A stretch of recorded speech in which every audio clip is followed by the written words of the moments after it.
días, muy buenas tardes, muy buenas noches, queridos estudiantes. Bienvenidos nuevamente a una nueva cápsula de retroalimentación de la asignatura de Educación Ciudadana de tercero y cuarto medio.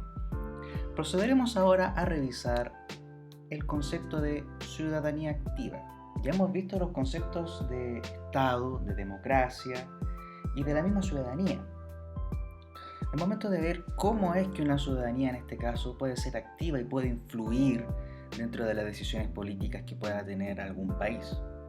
Recordemos que por decisión política no es solamente lo que atañe al Congreso, al Poder Judicial o al gobierno, sino que también está dentro de nuestra vida diaria.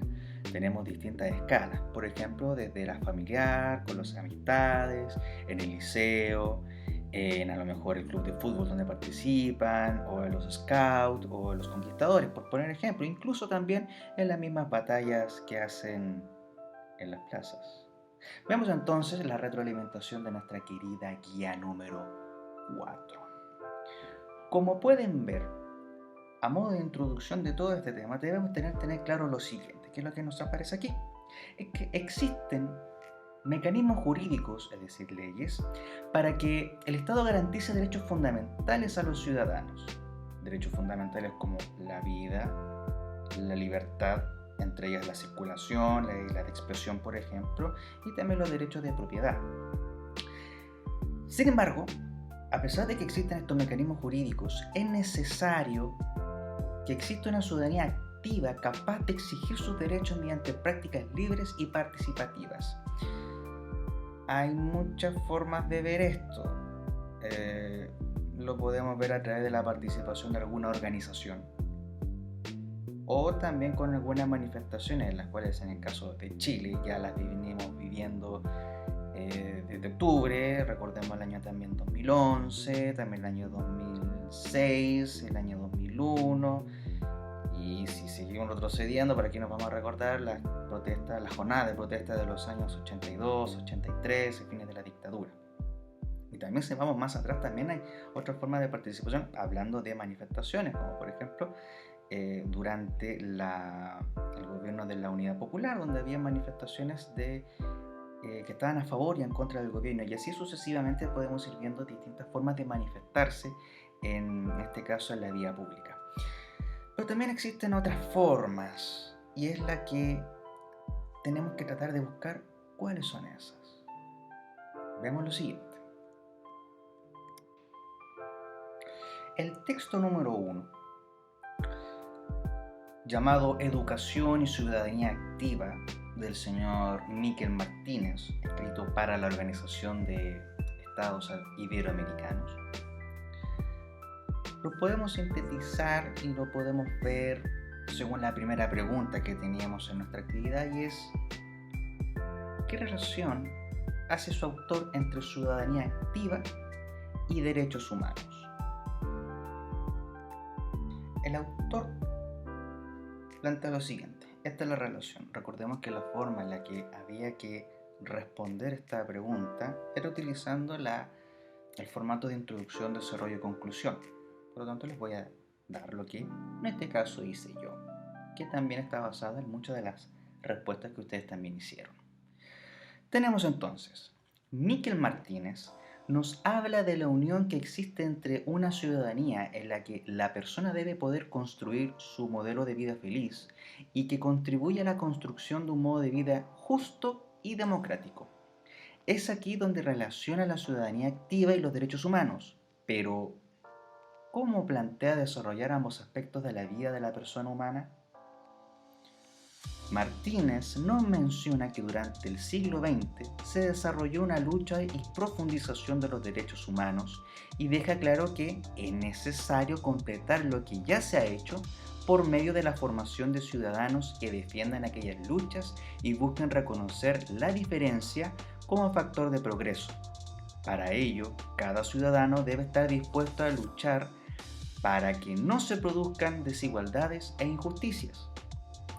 Para terminar, el autor nos dice que es necesario formar personas que continúen completando el concepto de ciudadano, luchando por mantener un respeto por los derechos humanos y que construya una sociedad a partir de la diferencia de las personas, sin que éstas deriven en desigualdades e injusticias. En caso de caer en ello, se estaría fracasando en la formación de ciudadanos.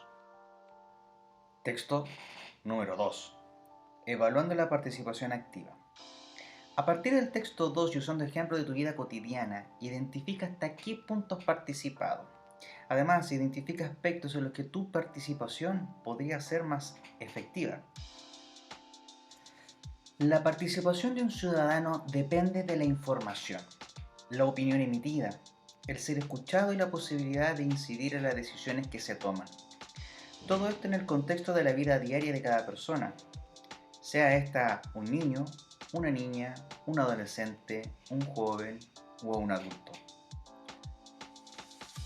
El lugar y el momento en el que participo desde pequeño ha sido la vida familiar, de que para tomar una decisión, por ejemplo, la velocidad de internet a contratar para el hogar, me informo sobre las necesidades que tenían mis familiares en casa. Ver videos, navegar por internet, ver una película, una videollamada, entre otros, considerando las necesidades propias también, como las del resto. Del mismo modo, es necesario informarse sobre la oferta de planes. Con la información en la mano, converso y emito mi opinión sobre cuál puede ser el mejor plan para la familia. Doy los argumentos para elegir el plan, considerando la información recabada. Con ella, el resto de la familia emite su parecer y considera los puntos que mencioné, recibiendo apoyo o diferencias en torno a la futura decisión. Luego las conversaciones, considerando mi opinión, se toma la decisión para contratar el plan de internet más acorde para todos. En conclusión, para poder participar en una sociedad como un ciudadano es necesario recabar información para poder emitir una opinión en un espacio donde serás escuchado. En ese entonces, es posible incidir en las decisiones, incluso si no se consideraba mi opinión para la decisión final. Texto número 3. ¿Qué es el Consejo para la Transparencia? O CPT. La pregunta es, ¿qué importancia tiene para una democracia la transparencia de la información pública? Esto me recuerda un poco a Contralorito. En fin, la transparencia de la información pública es fundamental para los ciudadanos, ya que con esto es posible mantenerse informado de forma adecuada y poder velar por el cumplimiento de las leyes. Anteriormente vimos cómo es de importante que cada ciudadano se informe sobre lo que ocurre en el país. Siguiendo con esta forma, es necesario que las instituciones públicas den cuenta de cómo cumplen con la ley y de cómo se utilizan los fondos públicos. Esto beneficia la participación ciudadana, convirtiéndola en una ciudadanía activa. Ejemplo de ello fue cuando se dieron a conocer los protocolos de acción, en este caso de Carabineros, ante una manifestación que se está tornando violenta. Creo que no es necesario entrar en mayor detalle. Finalmente, la ciudadanía activa necesita que cada ciudadano se pueda informar para poder emitir opinión y buscar incidir en las decisiones del país. Síntesis. Según el texto número 1, que trataba sobre la ciudadanía activa y los derechos humanos, nos mencionaba que durante el siglo XX la ciudadanía luchó por obtener el respeto hacia los derechos humanos.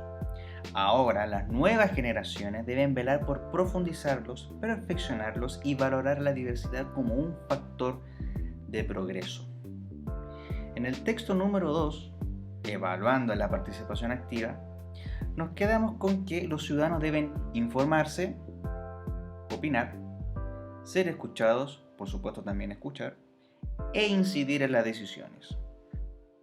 Y finalmente, según nuestro texto número 3, que hablaba sobre el Consejo para la Transparencia, nos debemos quedar con que en Chile el libre acceso a la información pública es un derecho reconocido por la Ley 20.285, que entró en vigencia en abril del año 2009, y esta ley permite a cualquier persona acceder a la información elaborada con fondos públicos.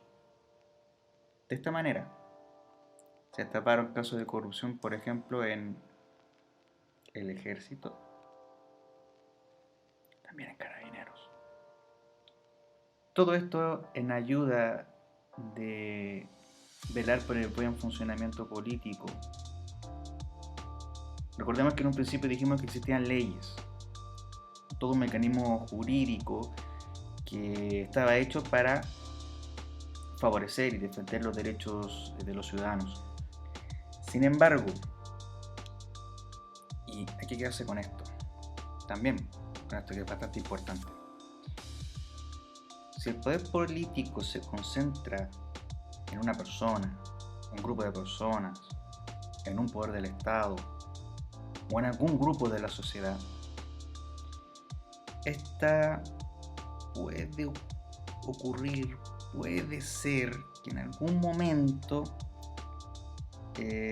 no quiera cumplir con alguna ley, quiera saltarse algunos pasos, quiera favorecerse a sí mismo, y es por eso que existen estas instancias en las que cada ciudadano debe hacerse responsable y debe participar, debe decir si hay un incumplimiento de alguna ley en este caso, porque si no, si se cambia, por ejemplo, en este caso quienes están en el poder, no sería bueno para las personas sufrir consecuencias malas por no haber tenido una participación activa. En el caso de Bielorrusia es un caso bastante interesante y se apega bastante a estos temas. Hemos llegado hasta aquí, les agradezco que hayan visto el video. Prontamente ya tendremos las siguientes retroalimentaciones y recuerden que con lo que nos queda del año vamos a seguir trabajando de la misma manera con el Classroom. Que tengan una muy buena tarde y unas felices fiestas patrias.